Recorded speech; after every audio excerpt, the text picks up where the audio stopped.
मुद मंगल आकार जैसे वत नर होत हैं भव सागर से पार।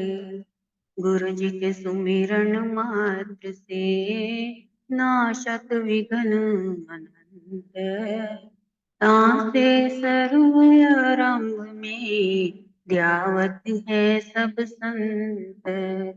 आप प्रगटे इस जगत में जीव काज सुधारने। शब्द नाव बनाई सुंदर दुखित जीव उबारने। नम्रता और दीनता से भेंट सतगुरु लीजिए। मैं हूँ शरणागत तिहारी दासी अपना कीजिए। मैं हूँ शरणागत तिहारी चरणों में रख लीजिए। दंडोत वंदना मेरी श्री परमहंस दया। तेरे चरना दे विच विसदासी दी कोटिन कोट प्रणाम। भाग्यशाली गुरुमुख सज्जन मंडली अपनी समस्त चित्त वृत्तियों को एकाग्र करते हुए अपना ध्यान अपने मन मंदिर में श्री परमहंसों की ओर लगाते हुए श्रद्धा प्रेम से मीठे स्वर में बोली जयकारा बोल मेरी श्री गुरु महाराज की जय।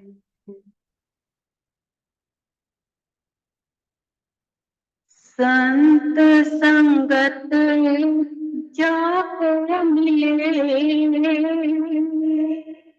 जाके जागे भाग। ऐसे संतों की संगत मिले वड भागी आपको जान। वड भागी आपको जान। गुरुमुखो जिसके जीवन में अगर संसारी संगत संतों की संगत प्राप्त हो तो उसके जीवन का जो भाग्य है वो अवश्य उज्जवल होना आरंभ हो जाता। जिस दिन से संगत में जीव बैठना आरंभ करता है, सत्संग ज्ञान ध्यान इन सब में उसका जीवन जब व्यतीत होना आरंभ होता है तो उसके जीवन में नई बहार आ जाती है। यानी कि उसके जीवन का जो लक्ष्य है वो हासिल होना आरंभ हो जाता है। क्योंकि जिस कारण ये जीवन मनुष्य का मिला है वो कारण जो है संसार में नहीं मिलता, परमार्थ में मिलता है। और जब तक से परमार्थ का कोई साथी ना मिल जाए हमारे जीवन में, कोई ऐसी संगत ना मिल जाए, तब तक हमारा जीवन जो है वह अधूरा है। इस प्रकार जिस प्रकार से जीव जंतुओं का जीवन अधूरा है, जीव जंतु उस जीवन को पूरा नहीं कर सकते, जबकि इंसान के पास सब कुछ है, बुद्धि भी है, हाथ पैर भी है, समझ सोच भी है, घर भी है, सब कुछ सुविधाएं होते हुए भी जीव जो है वो संस्कारों से संगत से ज्ञान से अनजान रहता है। तब तक जब तक कि उसको संतों की संगति प्राप्त ना हो जाए। तो जैसे ही संगत प्राप्त होती है तो जीवन का असल मकसद आरंभ हो जाता। जैसे एक उदाहरण के तौर पे एक बार की बात है कि एक राजा था, राज परिवार। तो उनके घर में बड़ा शौक था उनको कि कोई तोता पाल ले हम। तो उन्होंने अपने मंत्री से कहा, राजमंत्री से, कि हमें कहीं से कोई तोता ला के दे दो जिससे कि हमारा मन बहला रहे, हमारी रानी भी खुश रहे। तो राजमंत्री ने एक संत की कुटिया गए, तो संत से बोले कि ये जो तुम्हारे पास तोता है हमारे राजा को चाहिए। तो राजा ने हुक्म दिया है। तो संत ने कहा कि ले जाए तोते को, क्योंकि मेरा तो जो मकसद था वो पूरा हो चुका है इस तोते से। अब राजा की बारी है शायद। तो जैसे ही राजा के महल में वो तोता गया, तोते का बड़ा स्वागत हुआ, सोने के पिंजरे में रखा गया, बड़ी आओ भगत हुई, हर चीज की सुविधा मिली। लेकिन तोते को इन बातों से कोई लेना देना या कोई फर्क नहीं पड़ता था। क्यों? क्योंकि वो तोता जो था एक संत वृत्ति का संस्कारी था। उसके अंदर हर वक्त संस्कार जो थे वो संतों वाले थे। तो संतों को क्या चाहिए होता है? संतों को राजपाट, ऐशो आराम, किसी भी चीज की कोई आवश्यकता नहीं होती, क्योंकि वो अपनी भक्ति से ही राजपाट भी प्राप्त करते हैं और ऐशो आराम की जिंदगी भी जीते हैं। भक्ति के रस में वो जो डूबा रहे, उसको संसारी ऐशो आराम की कोई भी आवश्यकता नहीं पड़ सकती। इस प्रकार से तोते का स्वभाव बन चुका था।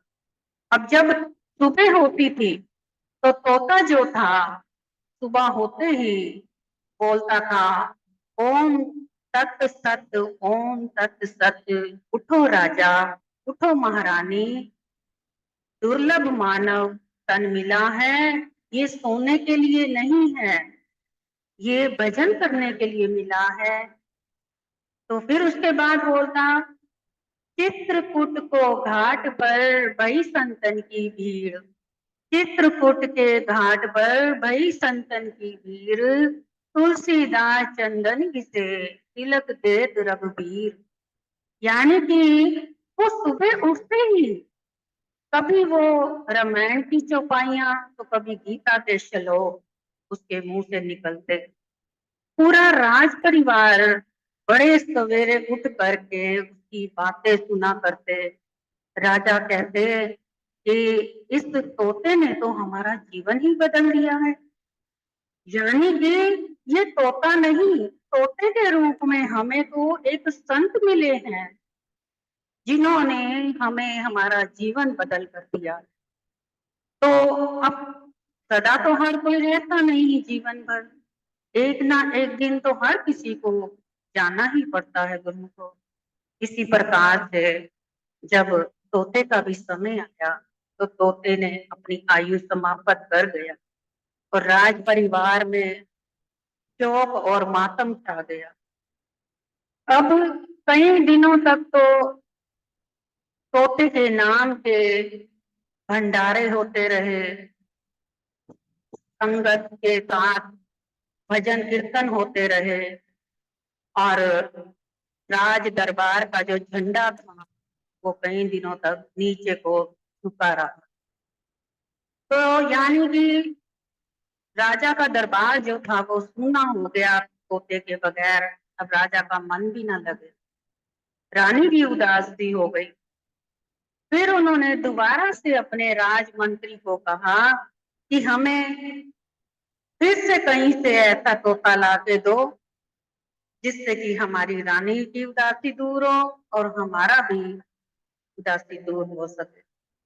अब राजमंत्री तोते की तलाश में जब निकलता है तो निकलते निकलते एक कसाई के यहाँ जाता है।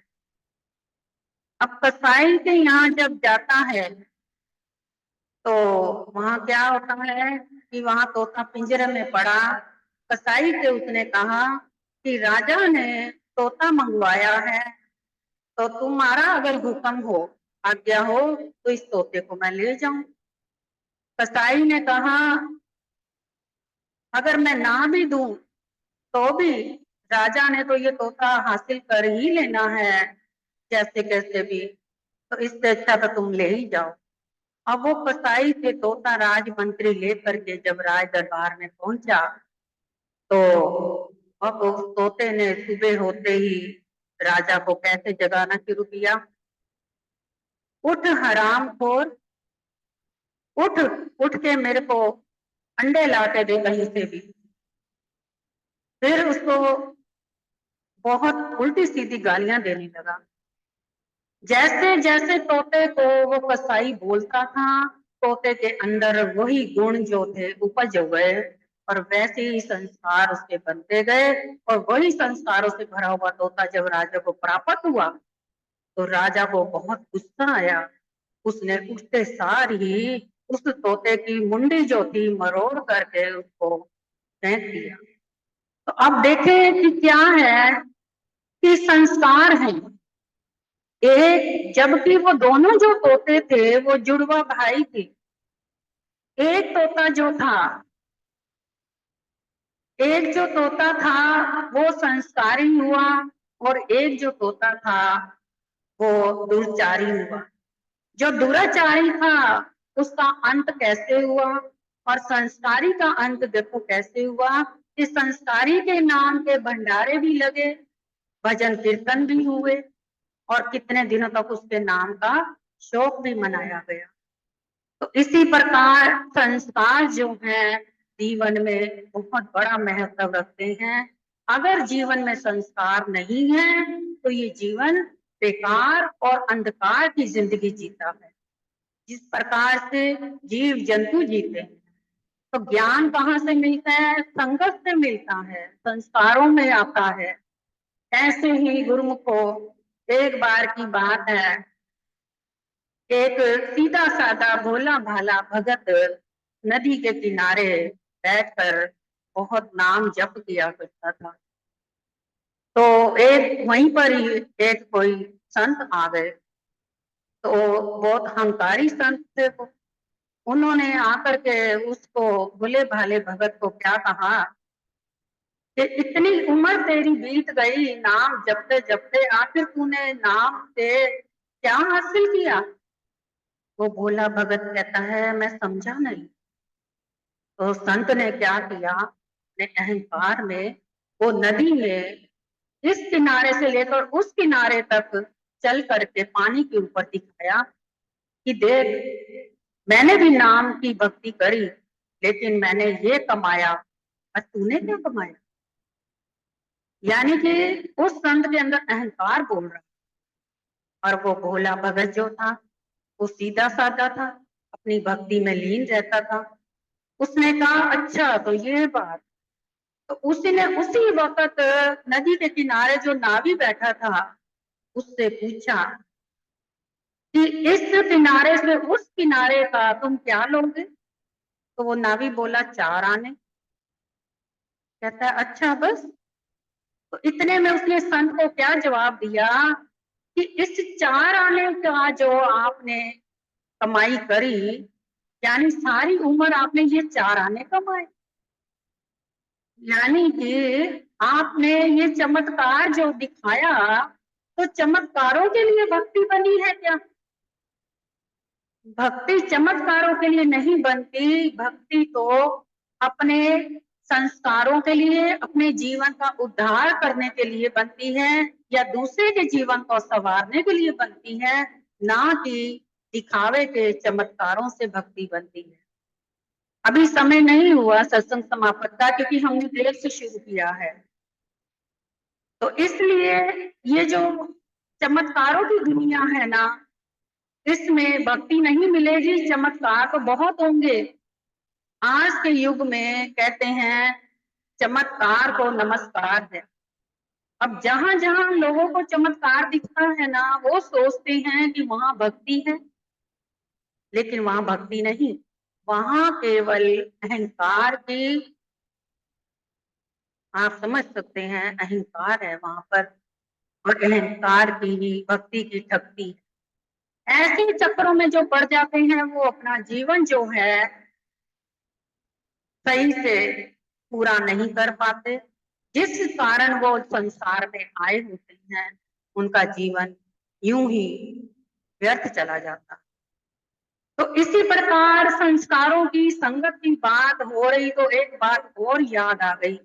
वो क्या कि एक बार की बात है, जब महाभारत चल रहा था, महाभारत में पांडव और कौरव जो थे, जब शतरंज खेल रहे थे, जुआ, तो उसमें क्या हुआ कि उन्होंने बाजी जीत ली। वो तो सभी जानते हैं, कौरवों ने तो बाजी जीत ली, लेकिन पांडव हार गए। इतने में द्रौपदी को जब क्रोध आया तो श्री कृष्ण भगवान से क्या कहती है कि कैसा तू निर्दयी भाई है, कैसा बंधु है, कैसा सखा है, तू अपने आप को भगवान कहता है।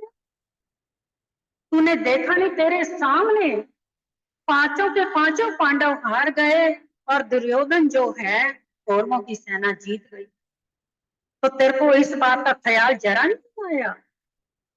तो इतने में श्री कृष्ण भगवान क्या कहते हैं द्रौपदी को, कहते हैं कि इस वक्त बहना, मेरा उतना बड़ा अपराध नहीं है जितना बड़ा तेरा क्रोध हुआ है। यानी कि जिस वक्त पांडव और कौरव साथ साथ परखने लगे थे, डालने लगे थे, उस वक्त जो कौरव थे उन्होंने बोला कि हमारी तरफ से जो पहला पासा है वो मामा शकुनी करेगा, और मामा शकुनी पे उन्होंने भरोसा करके वो पासा फेंका। उनका भरोसा देखो अपने मामा शकुनी पर। और तेरे जो पांचों पांडव पति थे, उन्होंने खेलते वक्त एक बार भी मुझे याद किया? यानी कि एक बार भी उनके मन में ये आया कि हम कम से कम कन्हैया को याद कर लें और कन्हैया के हवाले कर दें चौपट? अगर कन्हैया हवाले कर देते तो ये जो जीत है, हार के बदले जीत नजर आती, हार नहीं नजर आती। तो यानी कि गुरुमुख कोई भी जीवन में अगर काम करना है तो अगर अपने जिंदगी की डोर जो है अपने प्रभु के हाथ में दे दें शुरुआती में, आपके सारे कार्य जो है प्रभु आप स्वयं कर लेते हैं। इंसान सारी जिंदगी दो प्रकार की कमाई करता है, एक संसारी, दूसरी आध्यात्मिक, लेकिन दोनों कमाई में अंतर है। संसारी तो कर्म कांड की कमाई बनती है और जो शरीर तक ही सीमित रहती है, और शरीर छोड़ने के बाद वो किसी काम की नहीं रहती। लेकिन जो आध्यात्मिक है वो कर्मों को काटने और जन्मों से मुक्त कराती है। यानी कि कोई हमें जिंदगी में ऐसा साथी मिले, ऐसा संत मिले जो हमें संसारी और आध्यात्मिक की कमाई का अंतर बता करके हमारे जीवन में उजाला भर दे, जिससे कि हमारा जीवन उज्जवल हो और ये जीवन पूर्ण हो। लेकिन ऐसा किसी किस्मत वाले को, भाग्यशाली को ही कोई मिलता है और जो इस चीज का लाभ प्राप्त कर सकता है। जिस प्रकार से पांचों पांडव जो थे वो अपने पश्चाताप के आंसू बहा रहे थे, और कृष्ण भगवान जो थे फिर भी उन्होंने दया करी, द्रौपदी की लाज बचाई, जब द्रौपदी ने अपना आप समर्पण अपने भगवान के प्रति किया। तो गुरुमुखो, जब अगर कहते हैं ना, कन्हैया फेंकेगा बाजी तो कौन जीत सकता है। इसी प्रकार भगवान के भरोसे अगर अपने जीवन की नैया करेंगे तो आप कभी डूब नहीं सकते, आप हमेशा करते ही जाएंगे। जैसे कि एक वचन भी आता है ना, कोई भी काम शुरू करने से पहले ये जरूर याद रखें, कहते हैं कि जिंदगी की डोर सौंप हाथ दीनानाथ के, महलों में रखना चाहे झोपड़ी में वास दे। जिंदगी की डोर सौंप हाथ दीनानाथ के, महलों में रखे चाहे झोपड़ी में वास दे। फिर धन्यवाद राम के, धन्यवाद राम के, जाहि राखे राम ताहि विधि रहिए, जाहि विधि राखे राम ताहि विधि रहिए।